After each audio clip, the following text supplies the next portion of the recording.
Hello, I am Isidoros Parlamas from the School of Dialectics, and today we are going to talk about very interesting stuff. Believe me.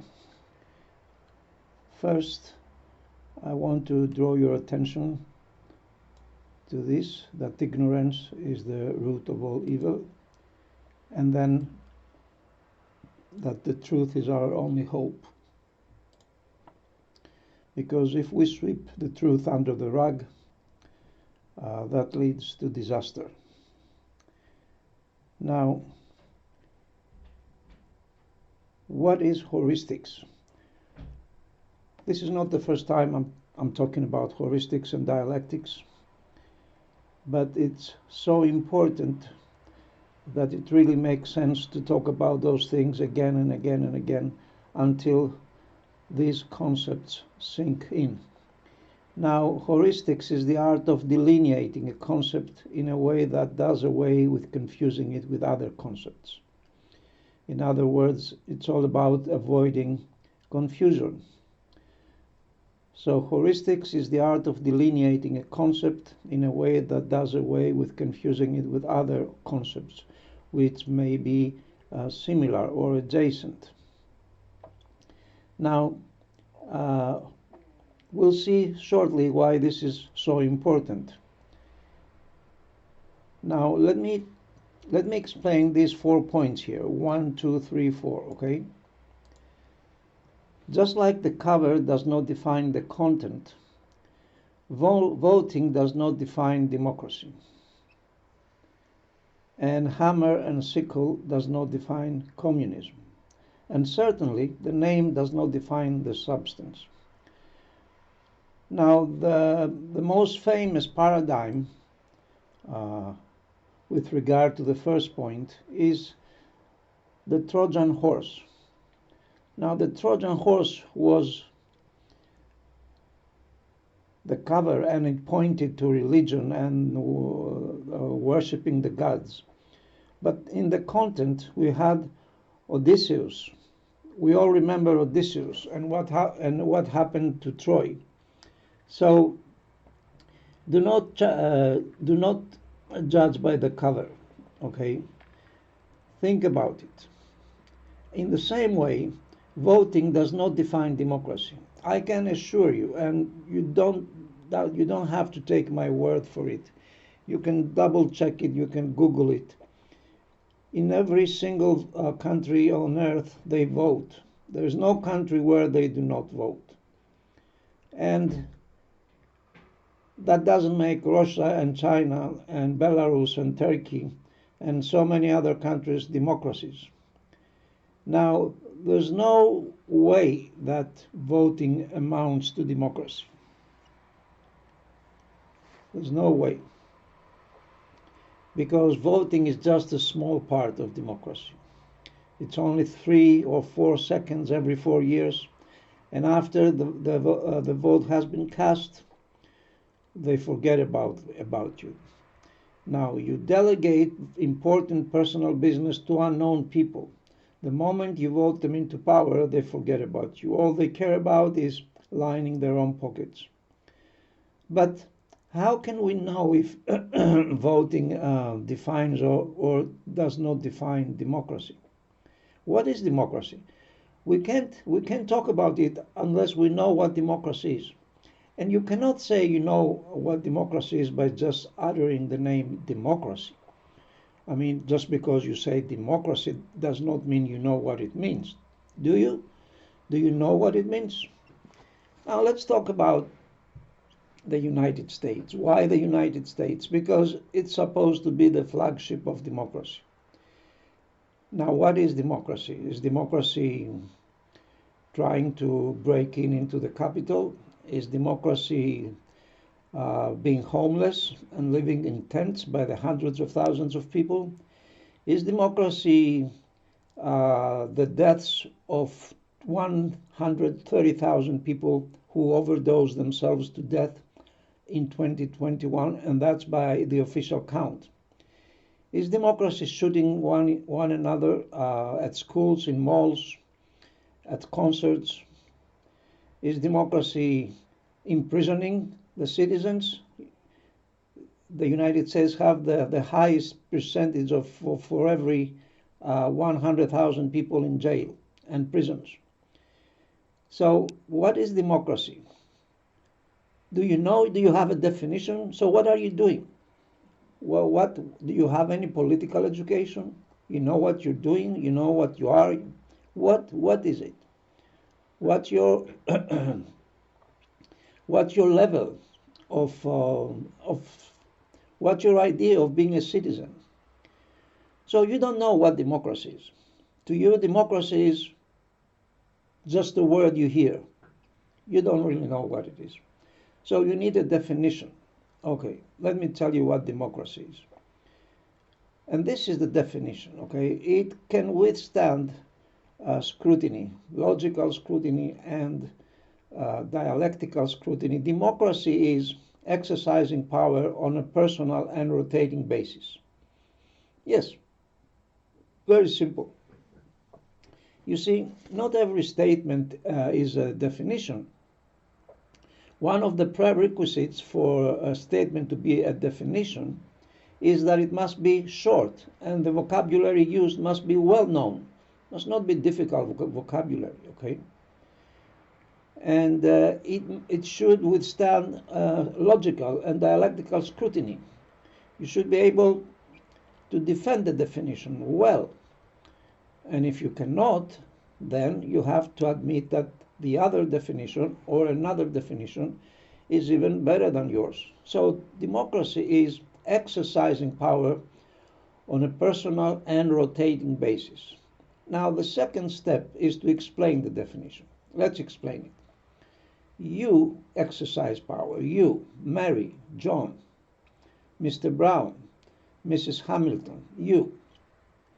Every year for 2 weeks, depending on the demographics of your city or town, you patrol your streets as a policeman or a policewoman. And I can assure you, you'll be more effective than the policemen who have been patrolling your streets so far. We all know what it means to be a policeman in the United States. There's a lot of corruption. We know about the police brutality. We know about the local sheriff. They don't really care about security. They run a lot of dirty business, the police in the United States, and not only in the United States. So you know your neighborhood, you know your city, you know your town, and you care, you really care. And you are going to patrol your streets for 2 weeks every year. After those 2 weeks, you are going to sit at the city council or the town council and legislate for another 2 weeks. And after that, you're going to be a juror at court and decide if on guilt or innocence, and on sentencing too.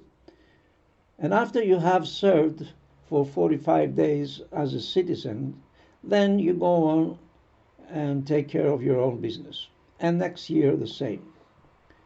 So you, personally, you exercise power on a rotating basis, alphabetical order, okay, by alphabetical order. Now there's another thing you should know about democracy. Permanent power and democracy are mutually exclusive, because you cannot have permanent power and democracy, because when you have permanent power, you get corrupt, you become corrupt, okay? You get kickbacks, you favor your friends, you do a lot of things against the law. So 36 days is the maximum. After 36 days, holding power after 36 days, over 36 days, is considered permanent. Okay? So the maximum period of time that the person can hold power is 36 days. Now, why? We can talk about it in a separate video.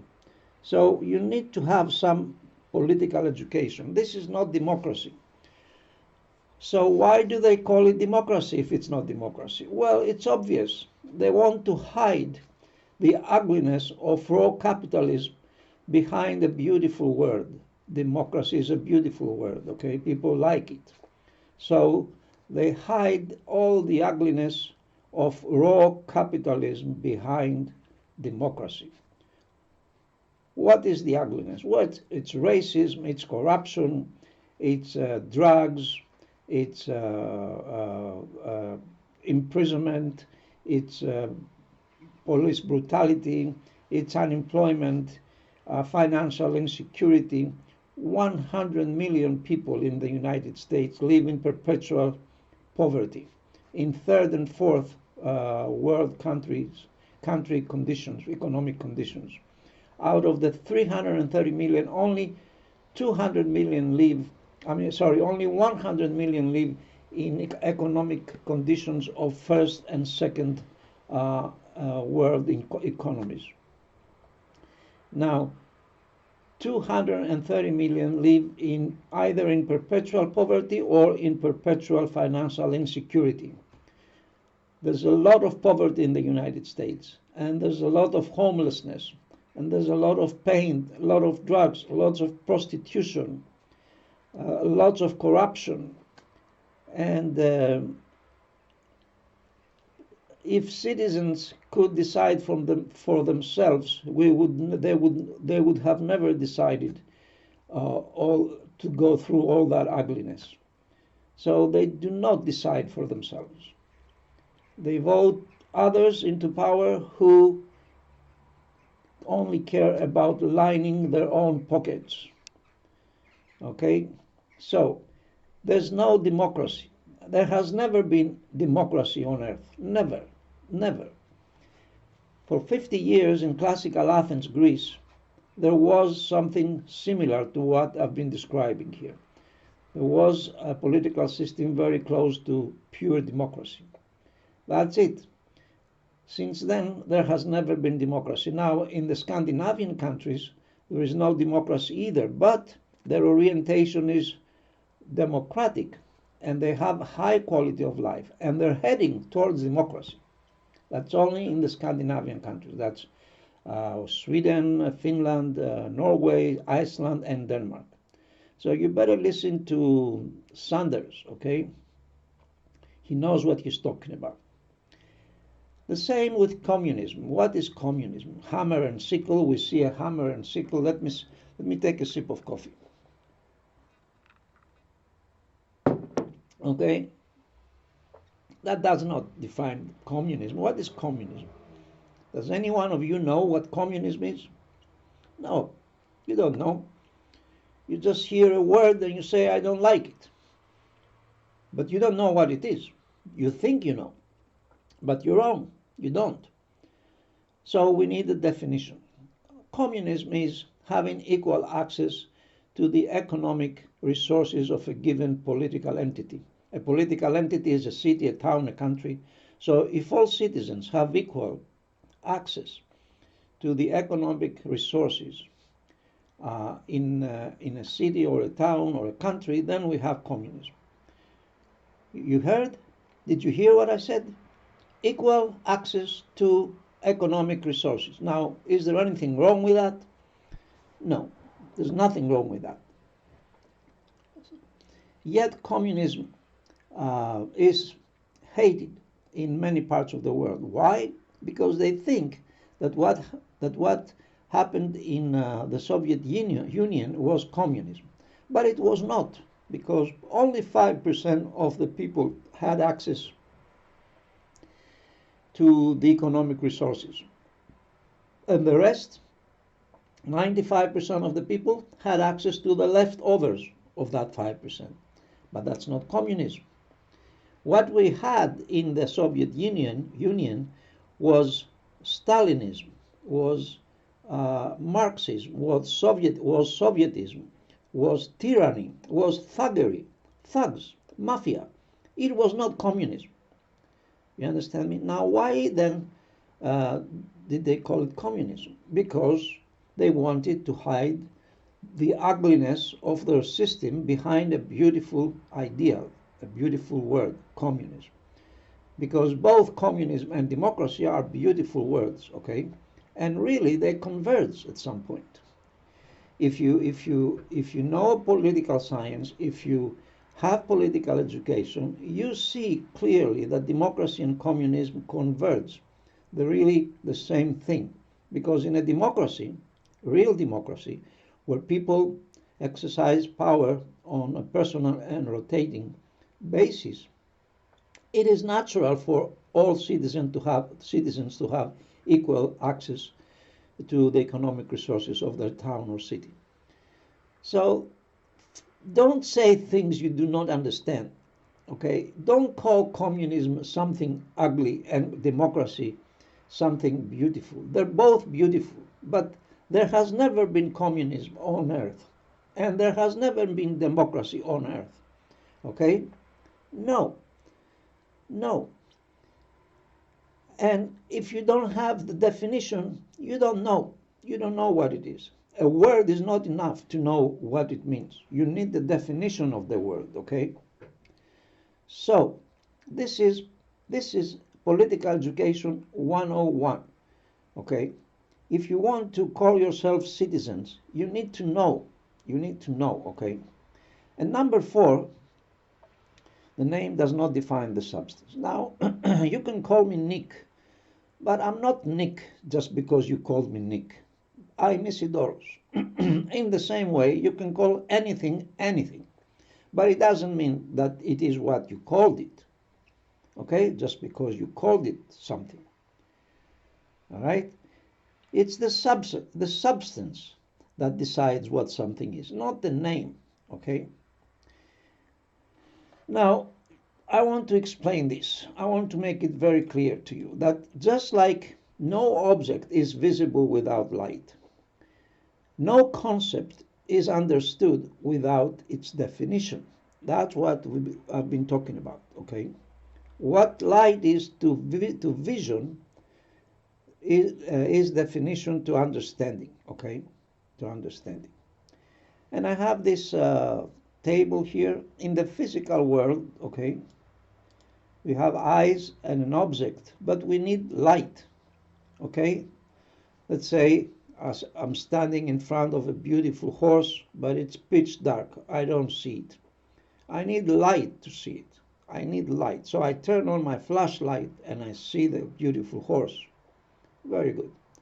In the conceptual world, you don't have an object and you don't have eyes. You cannot see, for example, truth with your eyes. You see concepts with your mind, okay? So eyes and mind are equivalent.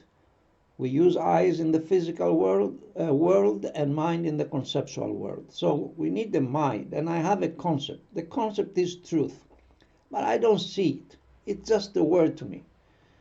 So I need a definition. You understand me? And this is the equivalent of light in the conceptual world. You don't know what truth is just because you can pronounce this word. You can't. You don't. Do you? A lot of people say that truth is, you cannot define truth because this is very abstract and this is very difficult and everybody has their own truths, blah, blah, blah.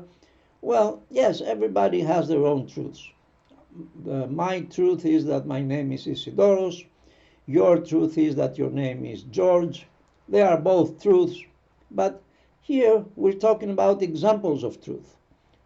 Now, a definition is not an example of truth, it's truth. It's the generic definition of truth. It's like asking you, what is a car? And you saying, a Mercedes, a Jaguar. No, those are examples of cars. I never asked that question.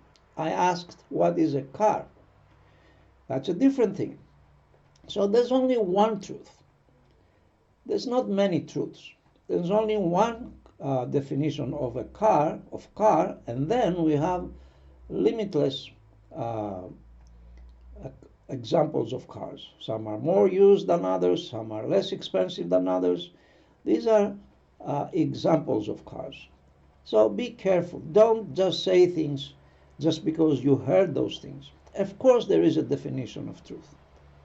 Okay, so that's what I wanted to say. Now, let's read. I want to read this. It's important, okay? Well, my friends, sit back and enjoy.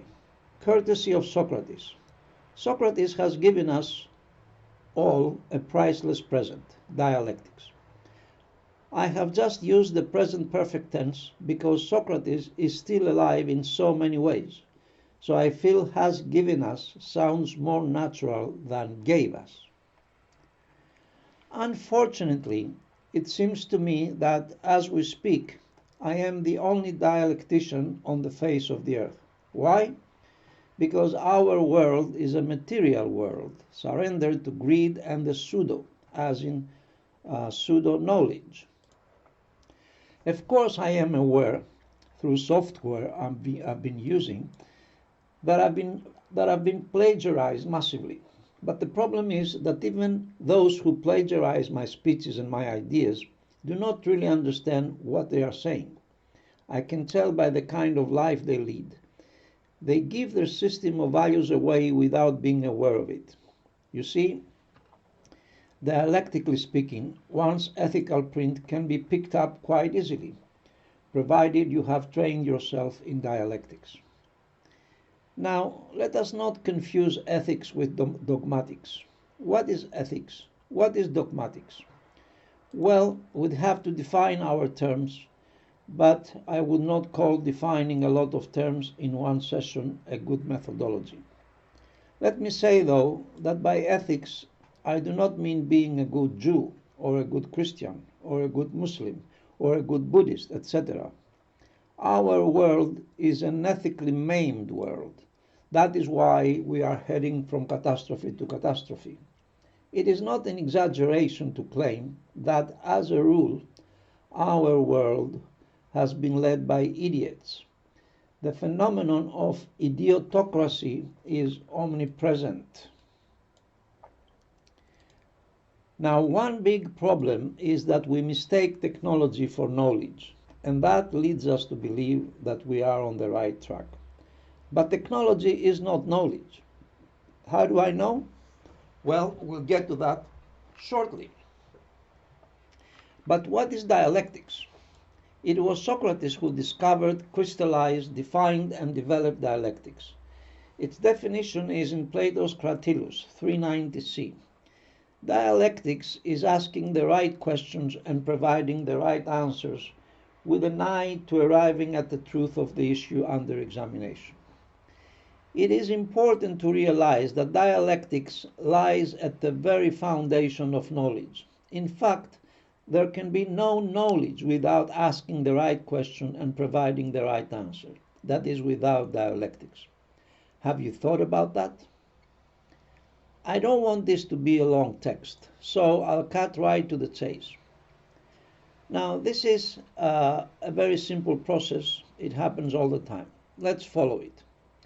When we want to know something, we ask a question. Now, that does not necessarily mean that every time we ask a question we want to know something, but rather it means what I said in the beginning. When we want to know something, we ask the question. Now, the question can be asked loud, in a loud voice, or silently in our mind. That doesn't matter, okay? Now, if we ask the right question and got the right answer, then we know now what we didn't know when we asked the question, okay? So we get to number 3, knowledge has been acquired, and to number 4, dialectics leads to knowledge. It's not difficult to follow this, okay? Just if you haven't been able to follow it, just read it again.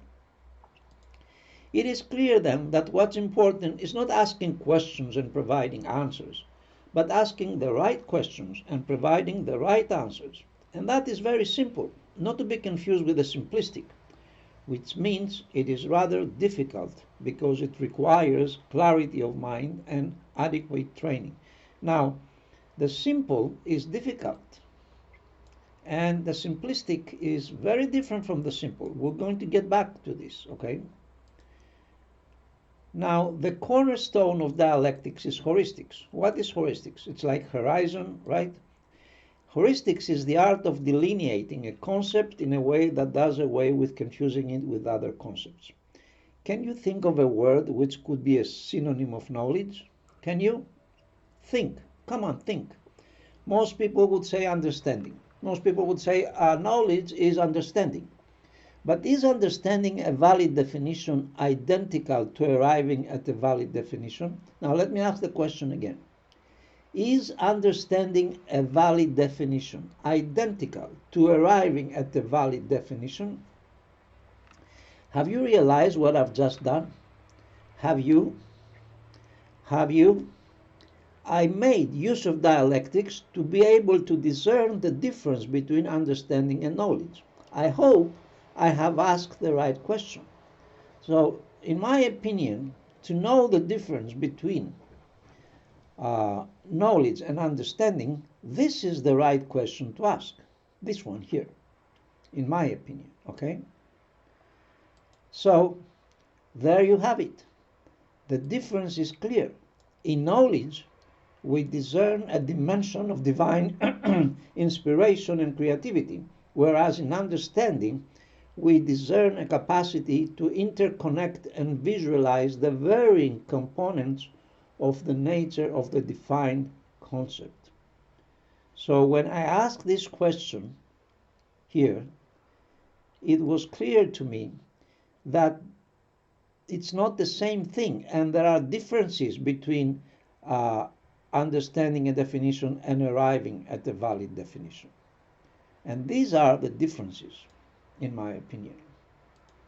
So knowledge is not understanding. Now, this may be difficult for you to follow, okay? To get from here to here, it may be difficult for you to follow. But if you read it again tomorrow and after tomorrow, it may you may get the feeling after a while that it's really sinking in, okay? You need some practice. Now, is there a synonym to knowledge? A definition is as close a synonym to knowledge as it can get. So, in my opinion, definition is a synonym to knowledge, or almost. It's very close, okay? That's how we started. We said here, can you think of a word which could be a synonym to knowledge? Okay, we know that this word is not understanding. So, is there anything else? Yes, a definition is a synonym to knowledge. Do you think that's an overstatement? If you can formulate valid definitions, you acquire knowledge. What's a valid definition? A definition is valid if it can withstand logical and dialectical scrutiny. You see here, and when I say here, I mean up here, okay, that ignorance is the root of all evil, okay?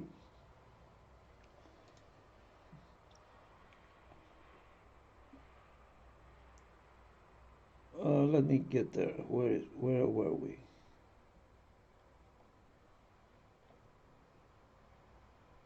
Yes, you see here that I believe that ignorance is the root of all evil. Does that mean that knowledge is the root of all good? It does. And if we accept for a minute that the valid definition means that you have acquired knowledge, then we can claim that being able to define in an opposite way leads, by eliminating evil, to quality of life. It follows then that a definitionless world is the root of all evil, because we live in confusion. If our world is definitionless, if citizens accept words on face value without knowing what they mean, then we can very easily be taken advantage of, just like it's been happening, okay? In other words, a synonym for evil could be definitionlessness, and a synonym for good could be definitionfulness, provided the definitions are opposite. Now, these are very important things, okay? The more we are aware of the importance of definition, the more difficult it it would be it will be for the corrupt and the distorted personalities, which are millions, to take advantage of the world and lead us to destructions like wars, pandemics, like the destruction of the environment, crime, pederasty, drugs, and all those ugly things. So, remember these two words: definitionlessness, definitionfulness. Okay, this is really the difference between high quality of life and misery. Conclusion: as far as the defined concept is concerned, a valid definition amounts to knowledge. Yes. If your definition is valid, you know what something is. You know now what democracy is. Before you didn't. You know what communism is. Before you didn't. Clearly, we have been living in a definitionless world, and we have been fed a lie for millennia, both the oppressed and the oppressors. To be more explicit, let us see some examples. The physical world is a world perceived by the senses, a sensate world. Real money or newspaper clips, no problem. You have a visual definition. Just by looking at the money and the newspaper clips, you know which is which. And if you have any doubts, you can feel the real money and use your sense of touch also. Beef or chicken, also the same. You have a visual definition. You know which is which. Water or vodka. Here, you don't have a visual definition because they both look alike, but you have a definition of smell and taste. So no problem. Hot chocolate or coffee, also a definition of smell and taste. Wool or cotton. Well, you can feel the fabric and you know through the sense of touch if it's wool or cotton. But in the conceptual world, things are not so easy. Those things are perceived by the mind. It's a world of concepts. Justice or punishment. You know that you are sure you know the difference. But what if you're wrong? Oh, everybody thinks they know the difference between justice and punishment. But do they? It's a guess. They guess. This is justice, this is punishment. They don't really know. The judges, forget it. That's why a very, very high percentage of judges are corrupt. They don't know. Okay, they don't know what is justice. They call all their decisions justice. They know nothing. Most of them, 90% of them, justice or punishment. Suppose you say justice. If you're right, no problem. But what if you're wrong? It's a huge problem. Why? Because if it's punishment, then justice is not injustice is not eliminated. It's coming back more and more. That's what has been happening. The jails and the prisons are full, and there's more and more crime. So is that justice, really? Now, truth or reality? You don't even know if they're different. You probably think it's the same. You don't know, do you? You have no education. You have no philosophical education. Now, philosophy is not about wasting one's own time. Philosophy is about acquiring knowledge. You don't know, do you? You probably think, I'm being stupid here. Why should I know the difference between truth and reality? But but it's extremely important. So you don't know. Let's say you think it's truth. Okay, if it's the truth, then okay. But what if you're wrong? You have no way of knowing. Kindness or hypocrisy? You don't know, do you? You can be right or wrong. It's a guess. You toss the dice, that's all. Malice or anger? You don't know. Betrayal or duty? You don't know because you haven't trained yourself in dialectics. You don't know. You don't have political education. You don't have philosophical education. You don't know. So is technology knowledge? The only way to find out is to define the terms. Can you formulate a valid definition of technology? Can you formulate a valid definition of knowledge? Can you? You cannot. I know you cannot. Yet you keep claiming that technology is knowledge. Well, that is the perfect recipe for calamity. But of course, your big ego prevents you from changing course. Can you formulate a valid definition of a statement, of a question, of an answer? What is a statement? What is a question? What is an answer? Of course not. You cannot. You're just using words, but you don't know what they mean. What is the price to pay if you mistake water for vodka? Not a big deal. You can get drunk another day. But what's the price to pay if you mistake love for emotional insecurity, suicide for self-sacrifice, stinginess for frugality, arrogance for power, compassion for weakness, empathy for gullibility, information for knowledge, impulsiveness for determination, control for pleasure, a strategic retreat for good faith, novelty for progress, interest for seriousness, malakia or cowardice for prudence, ignorance for knowledge.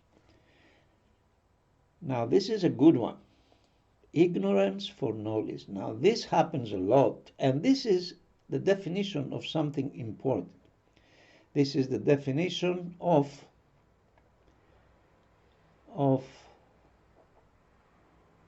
the simplistic. Yes, here. The simple, you see the simple? The simple is very important, is beautiful, but the simplistic is ugly. And this is the definition of the simplistic. The simplistic is mistaking one's ignorance for knowledge. What a nice definition, clear, short, very clear and very short and very powerful. And that's what it is. That's what simplicity is. Simplicity is mistaking one's ignorance for knowledge. So now we know what it is. An example of simplicity? Well, your wife cheated on you? Well, she's a whore. Yeah, that's simplicity. Now, we mistake our ignorance for knowledge. You got it? I seriously doubt it. Did I come across as arrogant in this video? Yeah, you bet I did. Does it remind you of yourselves? Well, that's all I wanted to say this time. I wish you all the best. Bye-bye.